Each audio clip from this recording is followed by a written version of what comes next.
I'm losing him. How do I keep him interested? Hey guys, my name is Danny and I'm your life and relationship coach. And we are talking about ways of re-attracting your boyfriend, your husband, your partner, your spouse, right? Um, it is actually common that I get this question in my one-on-one coaching sessions. This is something that comes up frequently, and it's really about the attraction in a relationship. Feeling like you have disconnected from your partner, feeling like your partner is disconnecting from you, and that you are losing them. And that can be such a debilitating and paralyzing feeling, right? Because you may not even know where to start. And you feel like everything that you do, everything that you try is actually working against you. It's backfiring. And the reason for why it feels this way is because in these types of situations, trying to rebuild a relationship, trying to reattract an individual, it's kind of counterintuitive. So, what you would instinctually think is the right thing to do may not necessarily be the right thing to do, which is why it's so confusing. So, I wanted to break down for you some of the things that you can actually start to do right now and apply in this moment after you are done watching this video to re-attract your partner. Now, keep in mind, it's going to take some time. This isn't something that's going to happen overnight, but you're able to start to practically apply these things and start to see results in a short period of time. So, the first one that I wanted to talk about is avoid being clingy or needy. And this is one that I deal with all the time, right? And this is something that I work with my clients one on one with. And it's trying to avoid suffocating your partner. Because again, our natural inclination when this is happening, when we feel our partner is pulling away, when we feel like he isn't interested in us anymore, when you feel like he just doesn't care and that he's not in love with you and that he's not attracted to you, you try to hold on tighter. You dig your nails in even deeper and you try to pull him in close. But in doing that, what you are actually doing is pushing them further and further and further away because you are suffocating your partner.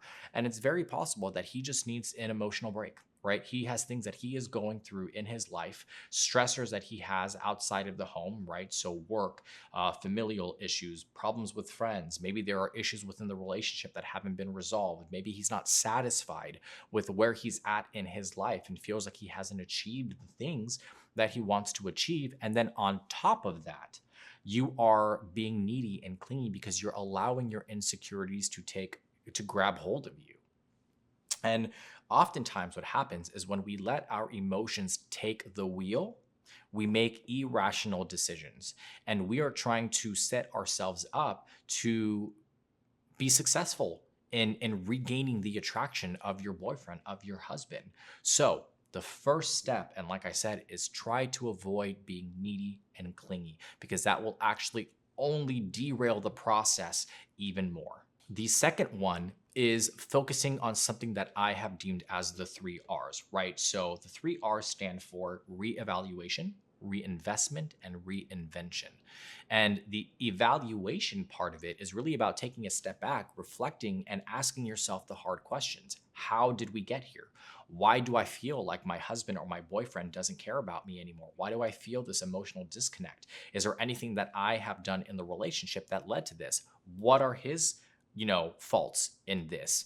Taking accountability, because unless you know where you stand, it's going to be very difficult for you to create a roadmap or for you to have a very clear understanding of where you're going, right? We have to see where we came from to know where we're going. And that is a very important part of the process. Now, after you've taken the time to reevaluate and to figure out whether you've been exhibiting codependent behaviors. Maybe you're constantly putting him on a pedestal and you feel like you don't deserve this individual. It's time to take him off the pedestal and put yourself on the pedestal, right? Value yourself. Take a moment to figure out what your needs are, what your expectations are. Because at the end of the day, people only know you as well as you know yourself. And if you don't even know what you need, how are you going to expect your partner, your husband, your boyfriend to know what your needs are as well? So, understanding all of that and then investing the time in yourself, right? Are there things that you used to do that you love to do that you no longer do? Are there hobbies that you've been wanting to try, but you just haven't had the time or you haven't had the confidence to do it? Are there generalized goals that you had for yourself that you no longer are focusing on. Refocusing your attention on fulfilling yourself, on building up your self confidence, on building up your self esteem, because what that will actually do is it'll translate into the relationship because your energy will be different. The dynamic will be different. The way that you perceive yourself, the world, the relationship will be different. And that will in turn help to re-attract your husband because that will be enticing for them. That will be interesting for him. It'll be something new that he has not seen in a long time or ever, right? And the last part of that is that once you've actually, invested the time, once you've reevaluated, once you've had the time to self-reflect, you're kind of an upgraded version of yourself, right? You've reinvented yourself in a sense. And that newness and that those positive qualities that you've attained throughout this process is going to re-attract him back to you. So again, a lot of this has to do with self-work, right? Not just trying to change him or make him see all of the changes. It's about doing it for yourself and feeling good about the things that you are doing so that it translates into the relationship.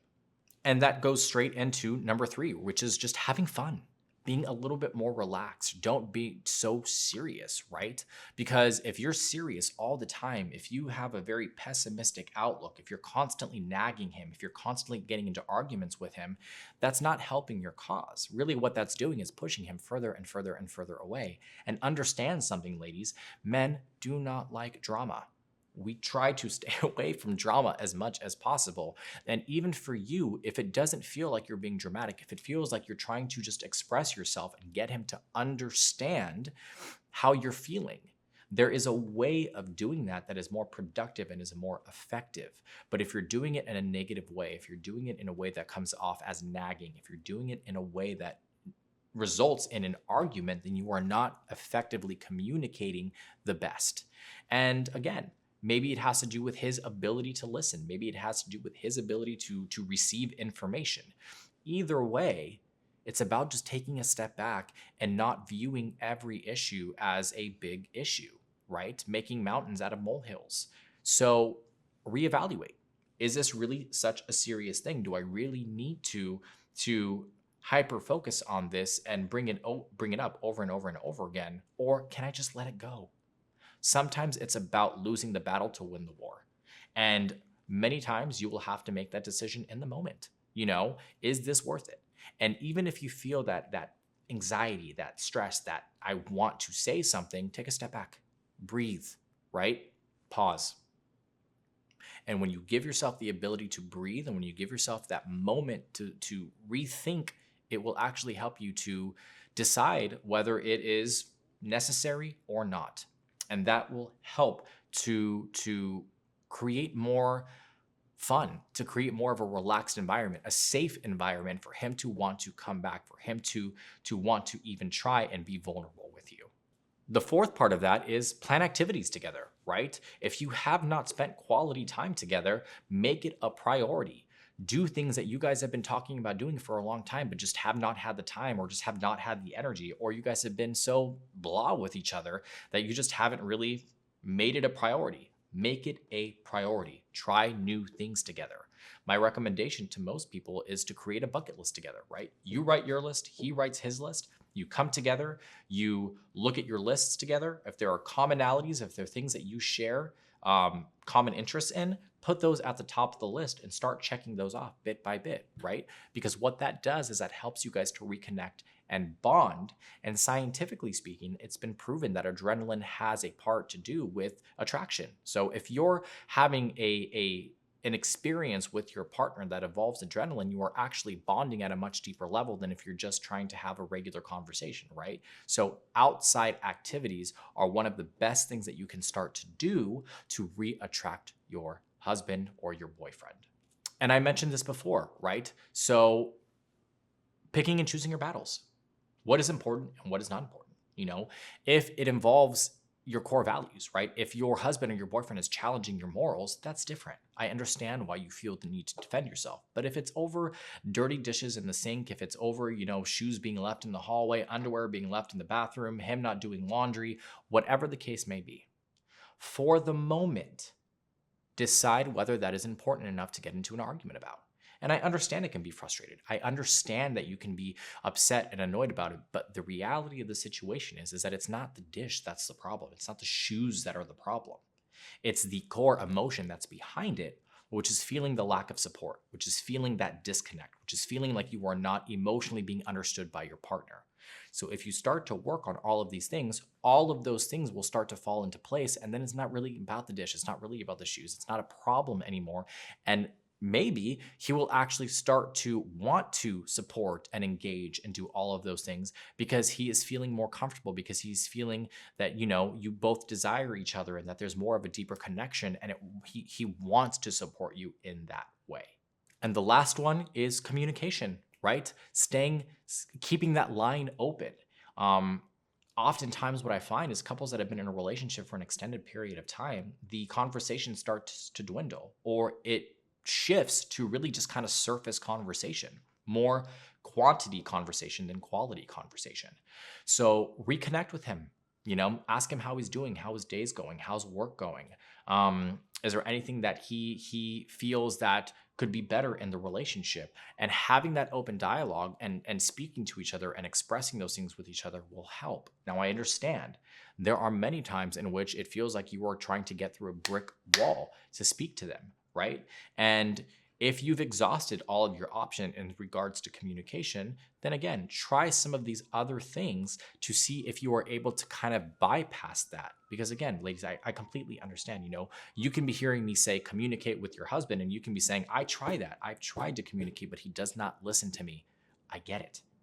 But let's try other alternatives and other solutions to see if we can bypass that and we can get to a place where you both are comfortable enough with each other again, where you both have bonded enough that the lines of communication organically start to open again. If you like this video, if you feel like you related to it, please make sure you hit the like and subscribe button down below. I love to hear what you have to say. So if you have an opinion about the video, if you have a question, if you have your own tips and suggestions, please drop them down in the comment box down below. I try to read as many as possible, and I try to answer as many as possible as well. Maybe you just want more information. You want some more detail about this situation. You can visit us at www.withmyexagain.com, where we have a multitude of different articles and blogs and videos related to this subject and many other subjects as well. If you want to book a one-on-one coaching session because you just feel like your situation is very particular, right? It's very special, and you were able to get some help from this video, but you just need a little bit more. We are more than happy to support you through that. That is what we do. We sit down, we listen, and we make a plan for you. So you can book with either myself or any of the other amazing coaches that we have on the team directly through the website. Again, my name is Danny. I'm your life and relationship coach. I hope you're staying happy and healthy, and I'll see you soon.